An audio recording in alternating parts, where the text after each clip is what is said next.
Hi, welcome to the She Is podcast. Once again, we are back again and we are discussing and talking about all things to do with emotional and spiritual growth and healing, and most of all about women. 30 years in the beauty industry and 20 years in this healing industry, and being a professional life coach. I've come to understand many things. Most of all, I've been a psychic medium and a woman who have really truly helped a lot of other women through my More Than Existing program to be able to find their way back home to them, to make themselves a priority, to see themselves as worthy and valuable, and to get very, very clear on the fact that most of the lives we've been living has truly been about being defined, led, controlled, all of those things into becoming who we thought we had to be. Today and each and every day, I live my life by the fact that I get to create it in ownership and responsibility for the role that I play and the part that I play in my life. And this podcast and this journey is she is her own creation. She is the power of no one gets to define you. I don't get to tell you who you need to be. Nobody else does. This is about you being able to take the tools, the guidance, the everything that I share in my stories to help you in any way on your journey. And I am honored to be able to do this. It is a blessing for for me to be able to step up here in this platform to do this after many years of working with individual clients. That now I am grouping it together and to be able to make a bigger impact with the work is my hope for the future of the podcast. Whether or not the name stays the same, I'm not sure. It's so many things that can change. It may go back to More Than Existing. I was having a mental moment when She Is started to be created, and I just play it by ear. So let's see where it takes us. Today, I really want to look at and explore the journey through the power of our thoughts and how powerful our thoughts are. In my book, More Than Existing, I wrote a chapter about the not so pretty process. And in the not so pretty process, I speak about the truth of spiritual healing and awakening in the way of realizing that it's not all sunshine and butterflies. It's not going to be a beautiful journey. It's not a big, magical moment that happens. It is about truly being able to have the courage to face yourself, to looking at yourself, looking on the journey, and to see how powerful the thoughts really are and how we create the illusions of the truth that we live, the stories that we live, and you start to believe your own stuff. It's so crazy how we can believe the stories that we tell ourselves. And so our realities are created from the stories that we create, from the illusions that we want, how we want to see our world. And so we have this magical reality that we create. And so we truly can let go of any touch with the real truth when we want to believe something so bad. In that in that journey of that in the chapter of that book, The Not So Pretty Process, I found myself at a point in my life where I knew I was so lost. And I had gone through a journey of a weight loss journey, which I'll also talk much deeper in another podcast. And I found myself after having sleeve surgery. I had gastric sleeve surgery done back about 3 years ago.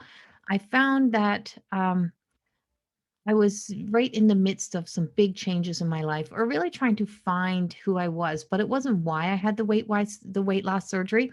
Um, but during that time, I had been booked to take a flight and go to a Hay House event in Scottsdale, Arizona. It was a speak, write, and promote. It was one of the things that I really wanted to do. So I was only a couple months out of surgery. I decided to go anyway, decided to be there. I was already in a place where there was a lot of things in my life that were crumbling. My The truth of my relationship was starting to unravel. My relationship with myself was starting to find its way into a real truth of having to face the role that I played in the things that I was continually trying to hold on in my life. And I wanted to make things work so bad in everything. And I wanted to be everything for everybody. But I found my way to Scottsdale. It was on my dreams list. I needed to get there. And I went, and I was only a few months out of surgery. I still was not even eating much solid food. Um I was down there alone. And as I got As the weekend progressed and I went about my weekend, I found myself, really truly looking around and becoming very observant of the synchronicities, the flowers, like everything that was happening. I just felt very like tapped in. I was so in tune with the weekend, but I was so out of touch with me that I didn't realize that. Um, there was opportunities that were arising where I could have stood up and spoke. I could have raised my hand. I could have maybe possibly got on stage to speak. And I was so focused that I just never even thought about those things as this was my opportunity for my future. And I was losing myself in a new way is what I found, or trying to redefine myself. I wasn't sure at the time. But I found this beautiful woman who started to speak, and I wish I could remember her name, but I don't. So if you're ever watching this podcast, it's not that I'm intentionally leaving you out of my book or out of the story, but she was at the Hay House Speak, Write, and Promote. And she was doing some the power of our thoughts, and she was using a fork. And I happened to be watching everybody sitting eating food, which I could eat very little at the time, and she was telling people about bending the forks, and the forks were not like your cheap, you know dollar store type of forks, like soft metal. These were hardcore steel rest, like metal sterling silver type of metal forks, or whatever they make them out of, and they were heavy and they were not very easy to bend. And she was showing, the power of bending the fork. And I was thinking, with the mind, you're just going to bend that over and buckle that with your mind. And no, it was our energy. And it's the energy in our body and the strength that we have within our body. And so every time that she would be showing people about bending the fork, she would hold the fork and rub it, and you speak to the metal, you find the weak spot in the fork, and she'd hold it, and then, with the thought of that fork bending, she would bend the fork. And everybody was everybody was trying it, and very few people could bend that fork. It wasn't happening. And that whole thought, the first thought that gets in the way is, this is impossible. I can't do this. And being able to clear your thoughts totally, to be able to have the clarity and the connection to move beyond our ego, the emotional connection that we make with the fork. You're already making a relationship with the fork of making the fork your enemy, that you can't do this. And so I was watching and watching and watching, and all of me wanted to walk over and to be a part of that. But it was like, no, I don't want to do that. That's just stupid. I don't want to be a part of that. I don't want to be in there, but it's very interesting. I would love to try, but I don't want to, because what if I show my weaknesses? What if they can see that, someone who's a spiritual healer can't get past her own thoughts to be able to bend this fork? And so I stayed back, but I observed, and I became the observer of that weekend. I got home from Scottsdale and I grabbed myself a fork, and I took the fork and I went down to my office. And by this time, my thoughts were getting pretty clear about things that were not right, about places where in my life where I was allowing conversations where I should have spoke up, where I should have said something, where I should have had, a I should have said, no, it's not okay. And I found myself recognizing that I was truly allowing myself to be not in my truth in a lot of areas, but my integrity, my dignity was being attacked on a regular basis with emotional words. And whether it was intentional or not, it was happening to me. And it was in the book, I write about my daughter being present. And so during one of the episodes, and I found myself in my office trying to bend this fork, and I was trying to clear my thought, trying. And here's the key word, I was trying. I kept trying and trying and going to clear my thoughts. I'm going to do this. I'm going to do this. And nothing. I could not bend this fork. There was no way this fork was bending. It was not even possible, because there was chatter. There was a cluttered mind. We try to clump our energy. We try to clump everything in, and we try to pick out those pieces, right? It's like it's just something that we just do as humans. We get so involved and so self-invested and so self-righteous in so many ways of what we think we can do and how we can do it, because we start to think. It goes back to the thinking instead of the trusting. And so, and I would spend hours with this fork. One day I was in my kitchen and or I was in my living room. Sorry, I was sitting in the living room, and I don't like to get my stories totally incorrect. I try to get them as correct as I possibly can to my version of the stories. And I was holding this fork, and I was find the weak spot, and all of a sudden, something behind I heard the voice behind me, and I heard this conversation just going on about, you'd be nothing without me, da da da da da, and you bend that fork, you're wasting money. And like it was the conversation that whatever it was in that conversation, I let go.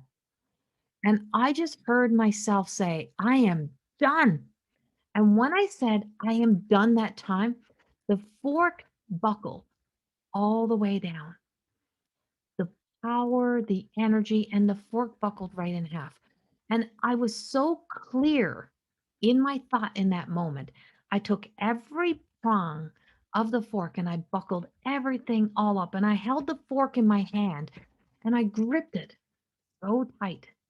And I'm just like, I am done buckling and bending and selling my soul to just be able to just settle. I am done. I am not taking this no more. And with that, relief. I knew in that moment something had changed.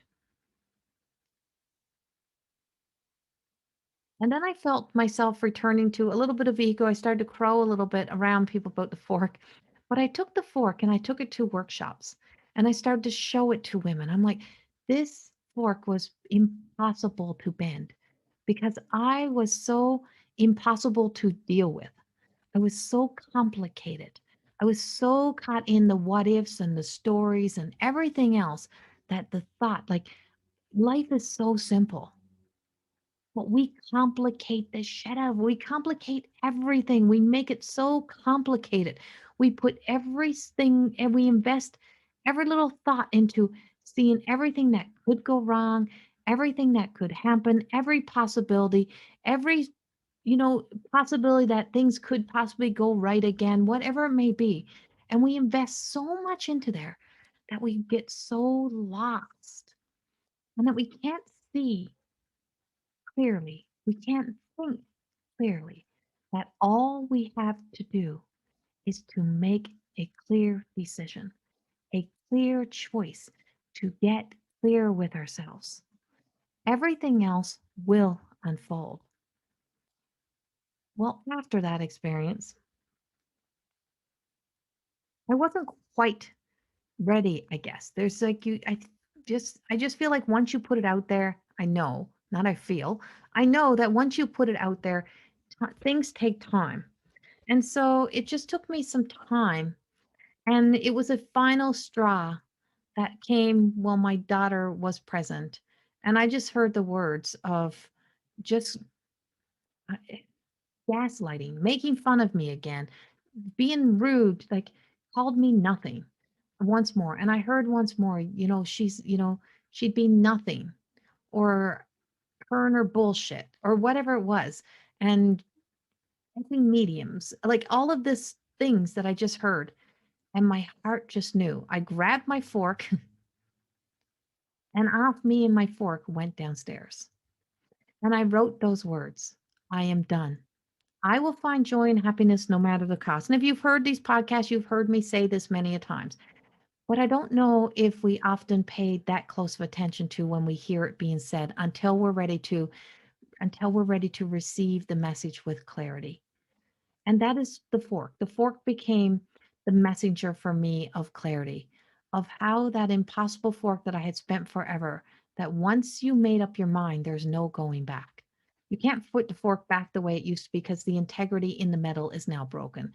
You can bend it back, it can look the same, but it's always going to be weak in that spot. It's never going to be able to go all the way back. So you can never go back you can take back your words, but you can't take back the fact that it's out there. And so I found myself shortly after that making that decision, making that call to make some big, serious changes in my life. And I walked away. I had to leave behind a lot of things to make those changes. And the process has not been pretty, and it wasn't pretty. I had to truly face me and my role. So quickly, you know what everybody kind of wants when you're going through those changes? They want the dirty. They want you to kind of trash people. They want you to run people down. They want you to kind of say something awful about the other people. And I didn't. And that was the change. The not so pretty process was it wasn't about the other person. It was about me. And it was about the role that I played in what I kept allowing, what I kept accepting, what I believed to be true, and about the fact that if maybe if I had the courage to have, stand up before, then things would have been different, but it didn't. And sometimes you don't realize that that you holding on too long, you staying to for your comfort, for you staying in that is affecting both, and that you're holding other people back from the possibility of finding their happiness as well. So, getting clear is about being able to move beyond your misery. So, if I was going to engage in unhealthy conversations with everybody else, nothing would have changed except for the environment that I was existing in the first time. I would have just been taking misery with me and moving misery with me. And so I had to get very clear with myself and look inward and really start to start to declutter and put things into compartments about what was my truth, what was I accepting, what did I need to start rejecting.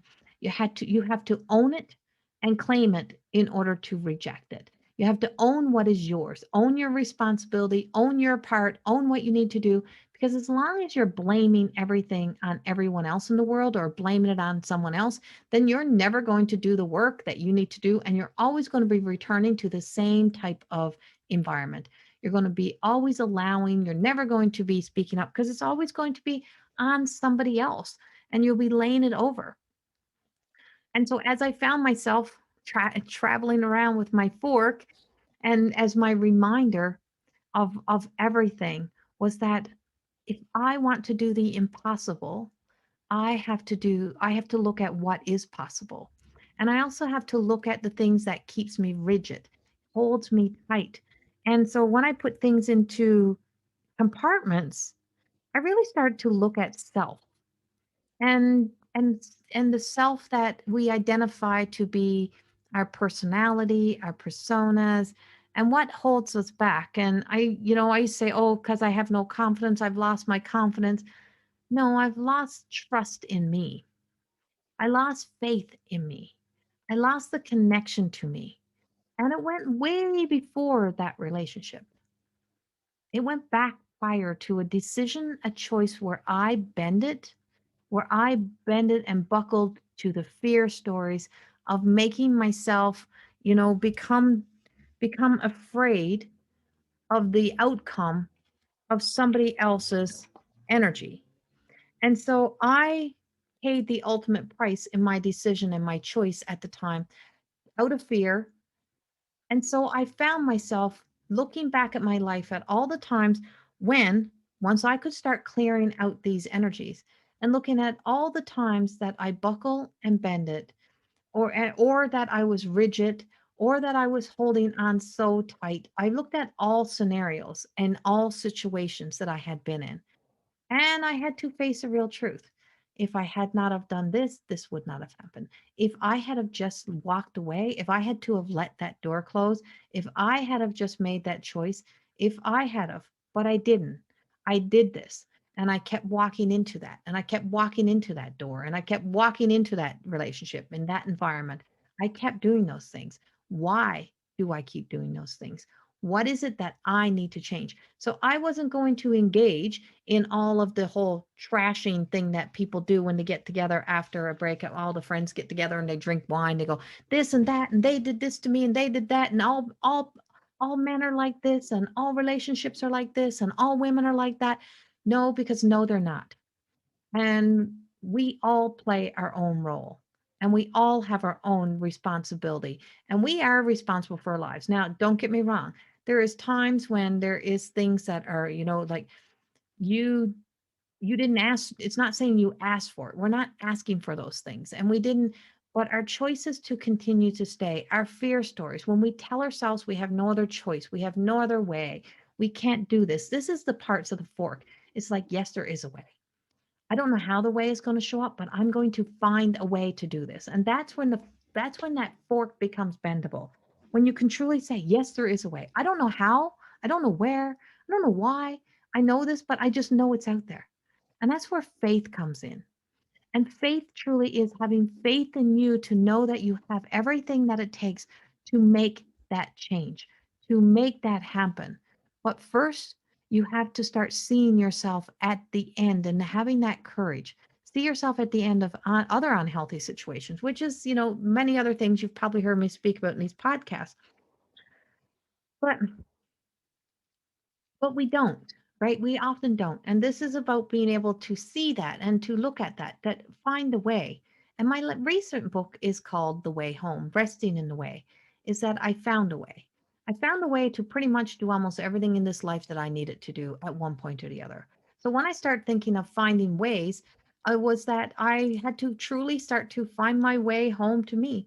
I had to get back to here. But how are you going to find your way out of an unhealthy relationship? Well, first, you're going to start to find ways of an escape route. You're going to find support. You're going to find people. Because the more that you chatter it out there to empty energy, the more that you complain, the more that you just do things that are out of, the more that it's empty, going out into empty air, going up on deaf ears, the more you're not listening to yourself. And the more that you're chattering blame and stuff onto other people that's never going to take action. Action is when you silently, in your heart, know what you can do. You don't even have to speak it to a lot of people. You just say to yourself, I will find a way, and there will be a way. And with that, you start to make an action plan. You start planning out in your head, in your heart, all the things that you're going to start to do, the things you're not going to accept, the things that you're going to, ways that you can find your way to finding resources, tools, whatever you need, and you start making you a priority. You start becoming a little more flexible in that thought instead of being so caught in the crippling game that you've played with yourself for so many years. And you have to believe with all of your heart and your soul that something is going to bring that change. And that something is you. That faith in you connects to something outside, and you start to pray, you start to meditate, you start to see yourself. Then you start to feel yourself in the new you. You start to feel yourself there. And that's what holds us. That's where the hope comes, is that you can feel yourself living your best life. And you have to face the challenges. You know they're going to come. But the more that you can hold that thread of hope, more capable that you are to be able to withstand the storms that you'll have to face, the challenges that you'll be met with, because you'll have a feeling that your body keeps connecting you to, that keeps pulling you forth, keeps pulling you in the direction, keeps you going, keeps you moving. Wind of change, earth, everything is bendable, movable, changeable. Why are we so rigid sometimes? Why do we become so in our convictions and so willing to hold on? Why do we do that? So I write a chapter also about the narcissist in me, that desire to keep holding on in hopes that something will be different, that something will change, that something different has to be you. The change has to be you. You have to be the change agent. You have to become the one that starts to plan. You have to be the one that can look at all areas and become that sense of um, critical thinking and critic of yourself. So you got to start thinking of all possible outcomes and directions and get very clear on your why and to know what that why is. And then you got to become very you have to become wise. You have to look at all other experiences where you have seen yourself being at the end and the courage and seeing yourself out of it, like seeing what it took, the courage you had. And you have to start remembering that. And when you start to remember those things, you start to be able to remember who you were in those good times, in those celebration times, who you were free, who you were liberated, who you were living your truth, who you were making a choice and decision for you.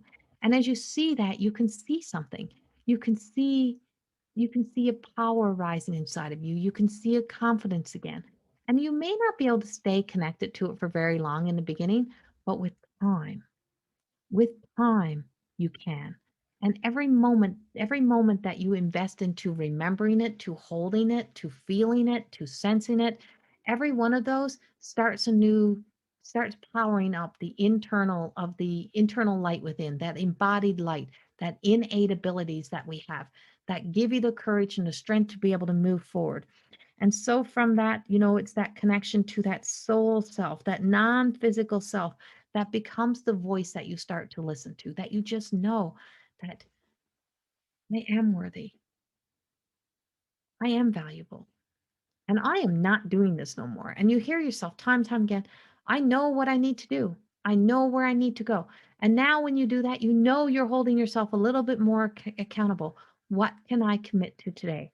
What is possible? Where do I where do I go from here? I know I have a destination, but we don't get stuck in the destination desire. We don't get stuck with this image of what we think it's going to look like. We get clear on what we know it should feel like. And to be in any loving relationship, it should feel safe. It should feel loving. It should feel like you can be who you need to be. You can be yourself. You don't have to wear a mask. But this is the big problem. We all wear a mask going into relationships. We all put a mask on. So we show people what we want them to see of us. We show people what we think they want to see of us. We show them what we want in a relationship. We show them that self of, look how good you're going to have it. Look what you're going to have having me. And then we unravel.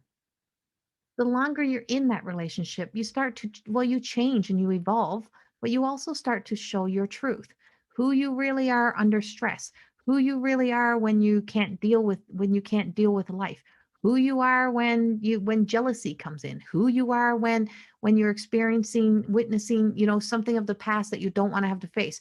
When you're stood up to, when somebody is speaking up to you, when somebody's telling you, what they don't like about you, and then you see the ugly truth start to unfold. And as the truth of us starts to unfold, we all have the good, bad, and the ugly in us. We all have those essence. We all have a beautiful side. We all have a monster in us.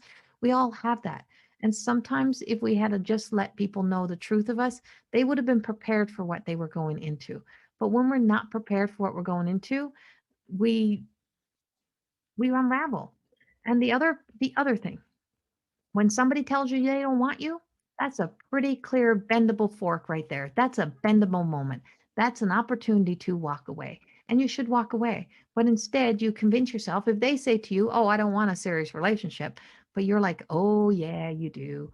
Let me prove to you. Now, relationships, what I'm referring it to, but this could be anything in life, right? It could be right down to the foods when kids tell you they don't like freaking foods and you force them to eat it, right? It's like, oh, you'll like it. You'll learn to like it. No, I don't like it and I don't want to like it, right? It's like, oh, you will learn to like it, just like you'll learn to like me. You're not broccoli on a plate. You're a human being. And you, as a human being, should have enough dignity and respect in yourself, which we don't always connect to because we don't think of it that way, to know that somebody just was honest with you. Thank you for being honest. I really value that. I appreciate that. That was a truth. That was a truth. You didn't want to accept the truth. And when you get those truths, we don't want to have to face them. So we run from them. We're like, no, I'll prove you wrong. You want me. You want to be with me. But that's not going to be. So we think we're going to bend that person. We're going to change that person. We're going to make them be more loving, more something else, more connected to you. But you just become a part of the habit, a part of the, oh, well, you might as well just accept it. She's here. She won't leave. And then you find yourself in another unhealthy relationship, and then you all unravel and everybody shows the truth. And that's how we start to really recognize that the not so pretty process is that if we could just accept the truth in the very beginning, if we could just be honest with ourselves, if we had the clarity and the clear thoughts, if we were emotionally and spiritually immature enough to be able to truly, honestly, and authentically live as grown adults who could be honest with ourselves and with others, we wouldn't be in such a mess that we get ourselves into. We would know that life is much more simpler and to not to complicate it. Take the first answer, leave with it, say thank you, and know that that is a blessing and accept that blessing. The more you do that, the easier life becomes. And so the not so pretty process and the bending of the fork taught me a valuable lesson about how clear I had to be with how I spoke to myself and others, and to be very clear in my choices and decisions. And it would not be wishy washy. You cannot live a wishy washy life. You have to be able to accept what is and reject what is not yours. And the more that you can do that, the more that you start to recognize that you stop having an enemy within. You stop having the internal arguments and fights that sometimes you should have spoke up and said out loud, that you should have had that voice. But sadly, most of us don't have the courage until we make that final decision. We bend the fork. And when we bend it, when we know there's no going back, we see the person at the end. We find the strength and the courage to then make the change that we should have made a long time ago. And today I live with that story. I live with my truth that I know that I might not be able to bend a fork every day, but I know that in my convictions of me is that I'm still on the journey towards becoming the creation of she is. And I hope today somehow that this podcast helped you in some way to be able to know that you have the courage. Grab yourself a fork and hold it and let those thoughts go in there. See yourself being able to bend that fork, and not a weak fork. It's got to be a really strong, heavy fork. And to just be able to hold it and keep rubbing until you can find that weak spot, and then hold each end and just see if you can clear your thought and see that fork bended, see it buckled, see you already in that future self, see yourself there. And that is the beginning of being able to create a new future. First of all, see yourself there, feel yourself there, not so much see, sorry, feel yourself there, a little freaking moment there. So feel yourself there. And that's how you start to see yourself living a more beautiful life. It's not in the outcome, the destination of what you think it is. It's the fact that you know that you have the courage to take the journey to do what needs to be done to make yourself a priority. And that's what matters.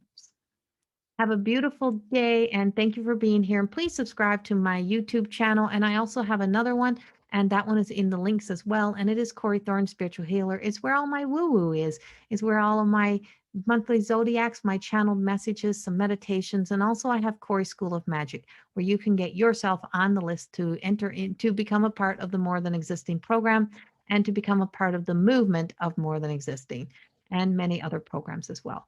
Have a beautiful day and thank you for being here with me. Much, much love. Thank you.